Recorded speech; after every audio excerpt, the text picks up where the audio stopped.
Matt Lenihan Boxing Social in association with Empire Fight Store and R King's Competitions. We're here, Gareth A. Davies. Gareth, look, I know we caught up a few days ago, but since then, this February 22nd card that was announced last night, I think it's better than what people originally imagined, which is hard to believe, but what an incredible card. And before we just dissect a few of the fights, in your opinion, is this the best fight card we've seen? I can't remember one as good, if I'm honest. Well, you've only just hatched from an egg, Matthew. Lifesaver, how are you? Um, top to bottom, it's extraordinary when you think that the first two people to walk are Joshua Buatsi and Callum Smith, and that's an all British ding dong that we waited for several years now, or Yeah. certainly since Callum Smith stepped up to light heavyweight. Brilliant fight. From 1 to 7 as you go up the card. Even Floyd Schofield against Shaka Stevenson, Floyd, an undefeated fighter from Jersey as well, from New Jersey, Yeah. the same as Shaka Stevenson. It's a very good matchup. We all wanted Joe Cordina, but whatever's happened there has happened. I don't know the ins and outs of that. But I do. I think this is arguably the greatest card of all time. You know? Yeah. I was looking because the past 18 to 24 months, we've often had this conversation of, wow, look at this card. When have we seen this? We saw the LA card, the Terence Crawford Madrimov card. But this one, every single fight is 1,000,000% a pay-per-view in some part of the world, No, whichever way you exactly. look I at it. completely agree with that. And I think you look at all these fights, and there's probably, I mean, the worst one to sell in terms of getting a massive crowd there is Artur Beterbiev and Dmitry Bivol, weirdly, but it's the biggest trade fight, Yeah. because their Russian fans don't travel. They do in their hundreds, not their thousands. Zhile Zhang could be at the Bird's Nest in Beijing.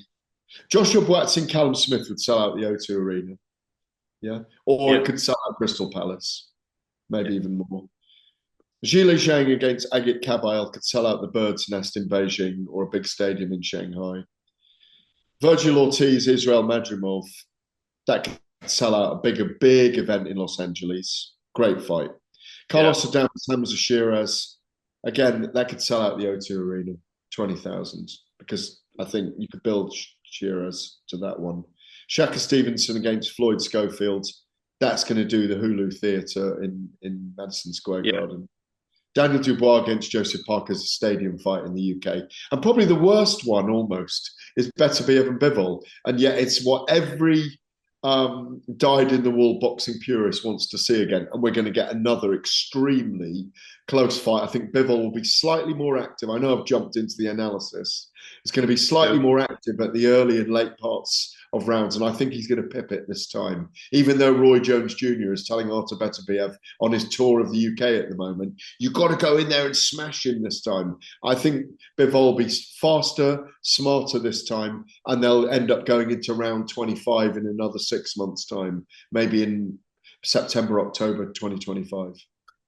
What's aside from Bivol and Beterbiev, what excites you most about the other fights on the card, the other six? Because I look at that and I'm looking at it going, Zhang and Caballel is a fascinating matchup.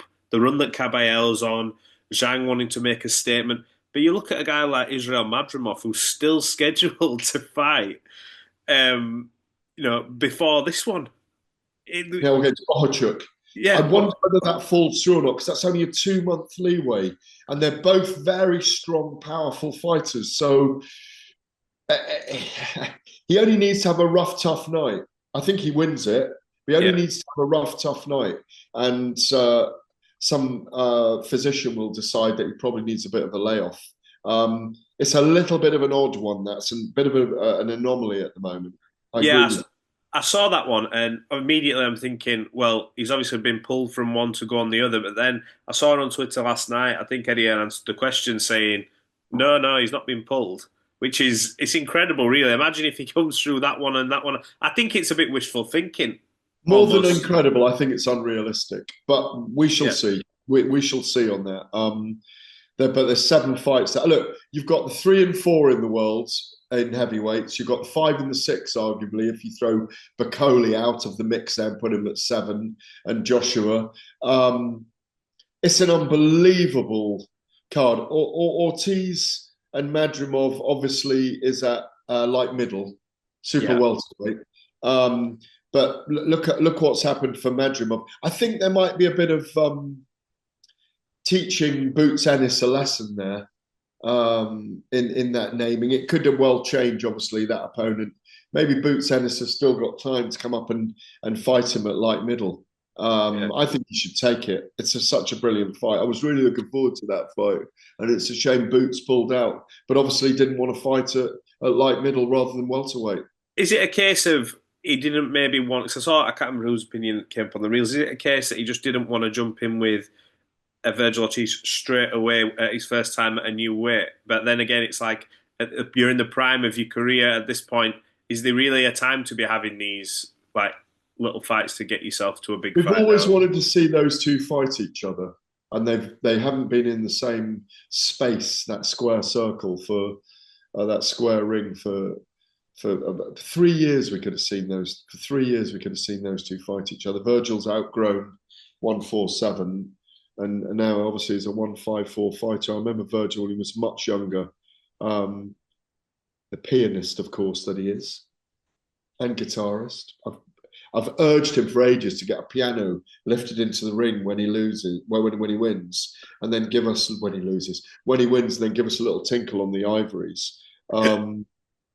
But who knows with that? But I've got a feeling that Madrimov either pulls out the Bohachuk fight, but he's obviously in camp at the moment, to have this one, which is a bigger fight in my view, Agree. and on a bigger card, on one of the biggest cards we will ever see. I think Incredible, incredible. The, it's just unreal. can you imagine like you're waiting for your main event, and before that you've got Daniel Dubois, Joseph Parker. That's what gets me. It's like you're almost getting like one treat, and then you're jumping straight into what's potentially the best fight in Well, boxing, it's one of the best seven fights I've headliners. seen. You could put them in any order almost. Pa- You know, Parker Dubois, when you look at both of these guys' resumes, obviously the resurgence of Joseph Parker against Daniel Dubois coming off this knockout victory over Anthony Joshua. I'm pleased for Joe because I don't know whether he felt it, he might not say it, but I felt like at the time he'd come off these victories and it was like, where's his next pivot? Where's his next move? Is he going to get his opportunity? And the stars have aligned for him now, and he does get that chance against Dubois. What a story that'd be! We talk about Dubois' story. If Joseph Parker manages to get past Dubois and become world heavyweight champion again, from where he's come from, that'd be some script for him, wouldn't it? I think for me in this fight, you've got to applaud Daniel Dubois for taking Joseph Parker in his voluntary, Definitely. the best opponent out there, probably number 4 in the world right now. And you've got, I think, as well, to applaud him because he fancies this fight, and my head picks Daniel Dubois to win this fight, but he needs to really put pressure on Joseph Parker and fight him like he did Anthony Joshua and go after him, because Daniel Dubois' chin has held up, It and has. his heart and his eye didn't hold up, arguably, against Oleksandr Usyk and Joe Joyce. But this is a great fight for him. I mean, I'd love Joseph Parker to win a world title back. It's a terrific fight. I just favour Daniel Dubois to win this by knockout down the stretch. Yeah, great fight. Look, I want Or to talk about stoppage rather than knockout, but stoppage. the towel coming in or something like that. Is that what you're thinking? Maybe, yeah, maybe. Dubois is very dangerous right now. Very, very dangerous. The belief in the power of his own hands is going to be enormous after that victory. But then you think about how smart Joseph Parker's been and the storm that he weathered against Shine. against Zhang, and how smart he was against Wilder. So it's brilliant. It's absolutely brilliant. Yeah, can't wait. I want to just touch on this weekend's fights. Obviously, we saw Galal Have we not Yafai. done that already?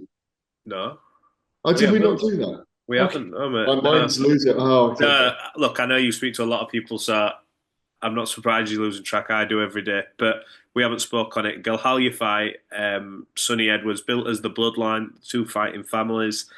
Um, a concerning moment in round two when Sonny went back to his corner and just said, "I want to be real with you. I don't even want to be here."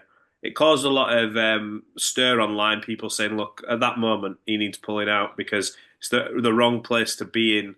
I think I saw it and just thought, "This is the wrong guy to be in with." A boxing ring, period, when you're saying them kind of words, and a Galal, a hungry pressure fighter.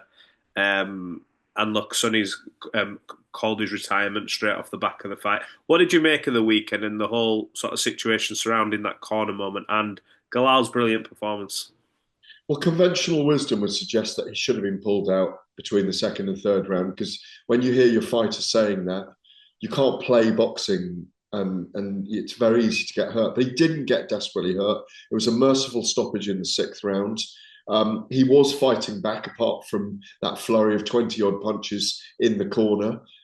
They know him better than we do. So far be it from us to make that decision. He didn't complain about his corner afterwards. His corner knew, as he explained afterwards, as Sonny explained afterwards, they knew I was going to retire, win, lose, or draw. They didn't want him to go out like that. Yes, it was a very brave corner that allowed him to go out.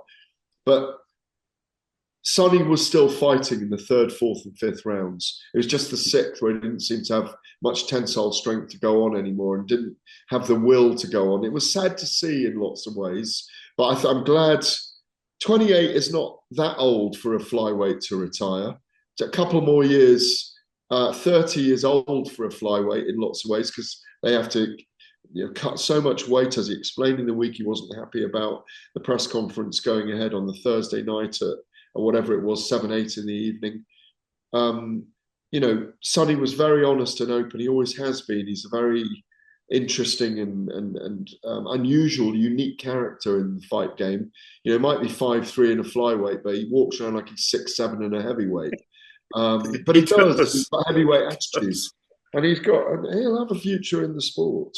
And he's already managing and in the corner with fighters. So I wish him well, and I'm glad he's not trying to have that last fight to go out in a glory moment. But it was the upshot of it all is how good is Galal or how bad or how much little left did Sonny have? I picked him on points to win, going back and forth, flip flopping for about 6 weeks. I think I was when I spoke to you about it last week. Yeah. Of course, it was just last week we spoke about it that I picked him to win on points and frustrate Galal, but he just didn't have it in him anymore. Didn't have it in his legs to want to do that. I think what's impressive, just before we touch on what's next for Galal, is with Sonny Edwards, you see a lot of fighters through the years who have, you wonder if we're getting the authentic them. And Sonny, I think it's what's good about Sonny Edwards is he is who he is. You're not going to get any change out of him. He is exactly the same as you see on a fight night, fight week, as in when you go and, maybe if you'd seen him in the street, he can rest his head at night knowing, look, he did it his way. He brought attention to these lower weights. He managed to headline in the States. I know people say, oh, well, Bam did a number on him. He did, but I think in that fight, he had to show more than he did in some of his other fights. The bad eye, and he continued to trade with Bam and show that he had that dog in him as well. And look, it went his night Saturday, but he's been good for the sport, hasn't he? Oh, he's very good for the sport. Ever since he won the world title, I think it was Thomas Asomba, and then the 5 defenses of the title. I think it was Thomas Asomba. I think I'm right in saying I can't.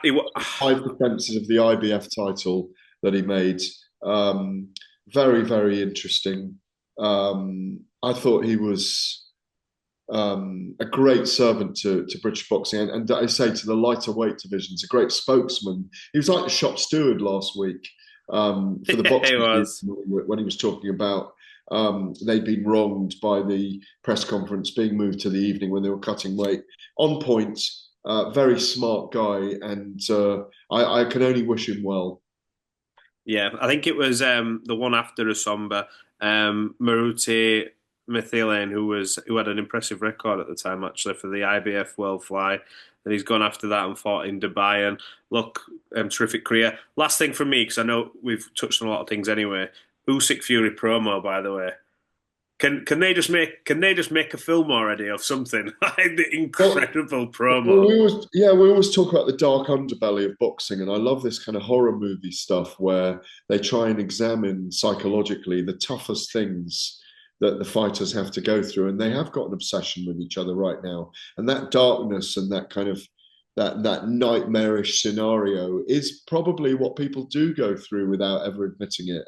In the deeper, darker recesses of their minds and their emotional input and output when it comes to being involved in the very biggest fights when the whole world is watching. I thought it was extraordinary. I mean, the highlight for me was when Paris Fury's face over dinner suddenly um, became Oleksandr Usyk. It was brilliantly put together, and I can just imagine when they're looking at the storyboard of this. When they're about to create it, how much fun they know they're going to have when it goes out. Brilliant stuff. I think everybody's like, it just goes up and up and up and gets better and better and better every time. You see the Frank Warren and Eddie Hearn 5v5 promo, and you're like, this Guy Rich thing, and you're like, oh, that's elite. Then you see this one come out, and you're like, oh, just make a full movie at this point. Just Brilliant. make Yeah. make a full movie.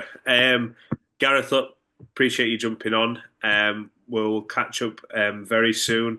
A lot of good fights coming up. Magnificent Seven card at the weekend. I think GBM have got a show as well. There's a good show in Liverpool. There's a Um, Box Nation show on Friday and one on Sunday. that's the one. Yeah, I'm at the Liverpool one for the People's Fighters show. Looking forward to that. But yeah, we'll catch up soon. Lovely. Cheers, bud. Appreciate it.